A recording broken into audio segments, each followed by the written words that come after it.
Халық арасындағы отан отбасынан басталады деген қағидаға айналған сөз қай кезде болсын өзгерген емес, өзгермек те емес.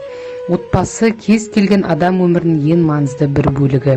Туған ұясы атанған отбасы қажеттілігін ешқашан жоғалтпайды. Өйткені ол белгілі бір әлеуметтік институт. Тәрбиенің негізі жанұядан бастау алатындықтан оған немқұрайлылық таныту мүмкін емес. Отбасылық құндылықтарының мәуелі бәйтерегі ол ана. Ана өз ұрпағына дұрыс жолды меңзеп, жақсыдан үйренуге, жаманнан жиренуге, рухани бай болуымызға, халық үшін жанымызды пида етуге септігін тигізеді. Ананы әр үйдің шамшырағы, жанған бағы, құндылықтардың негізін салушы деуге болады. Жанұядағы ана орны ерекше болып қалмақ. Ол алғашқы күннен бастап басты борышын, яғни тәрбие жұмысын атқарады. Бойларымызға жақсылықты дарытқан, мардымды істер жасауға дағдыландырған барша аналарға мың алғыс. Шаңырақ құндылықтарының екінші бір сатысы жақындарымен жалғасын табады. Мәселен, жанұядағы ата мен әженің рөлі де айрықша. Олардың дүниеге деген көзқарастары мен өзіндік талғамдары жасы кіші балаға өнеге болары анық. Кішкентай кезінен атасының, не болмаса әжесінің айтқандарына құлақ түретін ұрпақ болса, оның арты тек жақсылыққа әкеледі. Тәлім-тәрбиенің негізі ата-анадан, кейін қастарындағы жақын адамдардан үлгі алу арқылы қалыптасады. Өзіндік жеке ұстанымдарды дамытуға септігін тигізеді. Сол бір сәтте баланың жанына демеу бола тұрып, оған тәрбиенің дұрыс берілуін қадағалау маңызды рөл атқарады.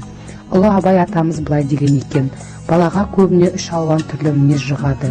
Біріншісі ата-анадан, екіншісі ұстаздан, үшіншісі құрбысынан. Сондықтан қаншалықты шаршап шалдығып жүрсе де, ата-ана бала тәрбиесіне мән берулері тиіс. Ұрпақтар сабақтастығы тек осылайша жалғасын таппақ. Отбасы барлығымыздың жүрегімізге ең жақын сөз. Ол махаббат пен тыныштықтың, мейірім мен жарастықтың, қуаныш пен мерекенің мекені. Адам баласының өсіп-өнетін алтын ұясы, сыйластық ортасы, кішкентай ғана отан. Отан отбасынан басталады дегендей, отанды сүю отбасынан басталатыны рас. Себебі бала тәрбиесінің ең алғашқы бастауы ол отбасы болып табылады. Оның ер жетіп, бой жетіп өсуі, бойындағы алғашқы адамгершілік қасиеттердің белгілері отбасында қалыптасады. Осы тұрғыда айта кететін болсақ, отбасы ұлттық құндылықтарды қалыптастыратын және олардың дамуы мен ұрпақтан ұрпаққа жалғастырып отыратын ұлттық мәдениетті тәрбие арқылы тасымалдаушы орта болып табылады. Жаңа Қазақстан үшін қазақ өркениетін дамыту, салт дәстүр мен әдет-ғұрыптарды, тілді кеңейту, дамыту өте қиын әрі өзек мәселенің бірі болып табылады. Сондықтан алдымызда тұрған, яғни жас ұрпақтың үлкен мақсаты ол ұлттық мұра құндылықтарын қазіргі таңның жетістіктерімен, яғни рухани жетістіктермен үйлестіру болып табылады.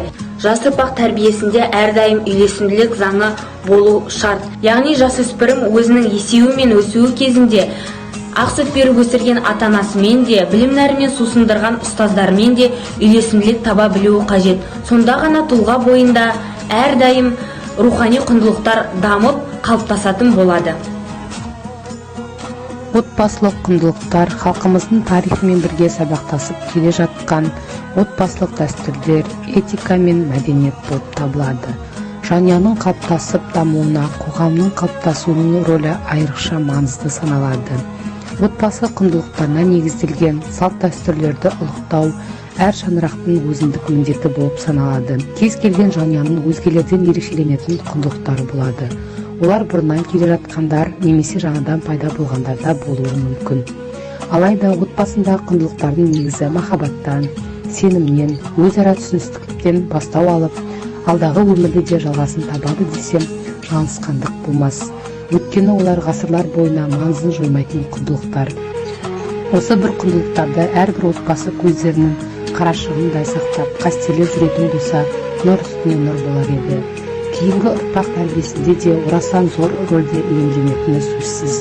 Ғасырдан ғасырға, жылдан жылға дәстүр болып жалғасын тауып келе жатқан отбасы құндылықтарының мәнін кетірмей, керісінше өркендеп, алға басуына септігімізді тигізейік. Отбасылық құндылықтарды қастерлеп, оларға кір кетірмей жүру барша халықтың басты парызы. жанұя адамзаттың алтын діңгегі іспеттес. Оның ұрпаққа деген ықпалын өмірдегі ешбір күшпен салыстыруға болмас. Жастарды ұлттық нышандағы құндылықтарымызды бағалауға, оларды сақтай отырып, келер ұрпаққа жеткізуге тәрбиелеу бүгінгі таңның өзекті мәселесі. Жанұя жеке құндылықтарды қалыптастырудың қайнар көзі, тәрбиенің бастауы. Әр үйде балалар санасына ұлттық құндылықтарға деген көзқарастарды, салт-дәстүрлер мен әдет-ғұрыптарды, даналық сөздерді, тәрбиенің жоғарғы үлгілерін сіңіретін де отбасы. Осы негізде отбасынан жалғасын табатын құндылықтар негіздерін ұмыт қалдырмай жаңғыра түсейік, рухани болмысымызды жоғалтпайық.